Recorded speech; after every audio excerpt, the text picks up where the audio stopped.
सृष्टि की असत्यता।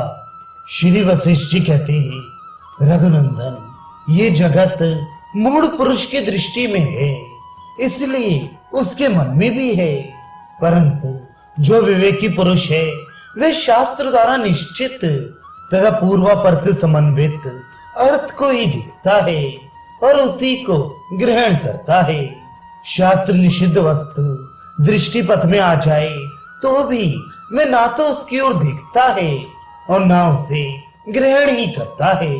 सभी प्रकारों से युक्त ये जो कुछ भी स्थावर जंगम जगत दिखाई देता है वह सब कल्प के अंत में नष्ट हो जाता है। सृष्टि के पहले जो संसार की शोभा नष्ट हो चुकी थी वही फिर आविर्भूत हुई है। इसका उल्लेख करना असंभव है, क्योंकि नष्ट हुई वस्तु की फिर उत्पत्ति कैसे हो सकती है। यदि नष्ट की उत्पत्ति होती तब ये संदेह किया जा सकता था कि ये वही है या अन्य, परंतु हम तो अनुभव का स्मरण करने वाले हैं, अतः नष्ट की उत्पत्ति कैसे स्वीकार कर सकते हैं। जो वस्तु उपलब्ध होकर भी अभाव दशा को प्राप्त हो जाती है वह नष्ट ही है, क्योंकि उपलब्ध का आदर्शन ही नाश है। यदि नाश की कोई और परिभाषा हो तो वह कैसी है ये तुम ही बताओ। यदि कहीं कि नष्ट हुई वस्तु ही फिर उत्पन्न हुई है तो ऐसी प्रतीति किसको होती है।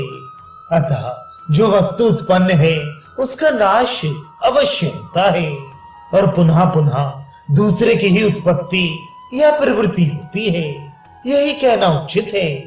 वृक्ष के बीच बीच में जो स्कंध, शाखा, उपशाखा, पत्र, पुष्प तथा फलादि रूप अवयव हैं, उनमें समस्त वृक्ष शरीर को व्याप्त करके स्थित एक बीज सत्ता ही है। जब सर्वत्र एक ही सत्ता है तब उसमें कार्य कारण भाव की कल्पना कैसे की जा सकती है।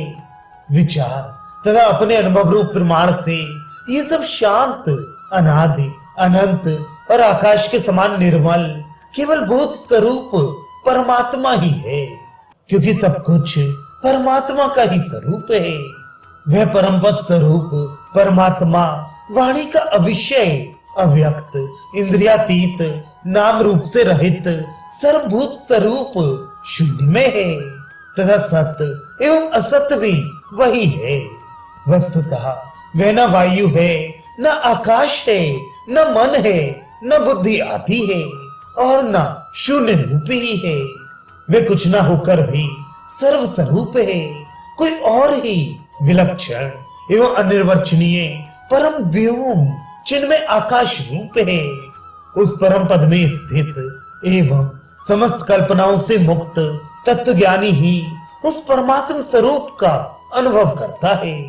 दूसरे लोग तो केवल अभ्यास में लाए गए शास्त्रों के अनुसार ही उसका वर्णन करते हैं।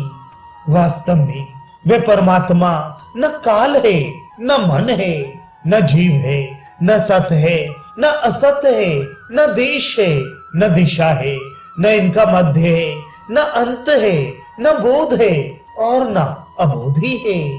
योगी लोग उस परमात्म पद को सर्वात्मक और समस्त पदार्थों से रहित देखते हैं।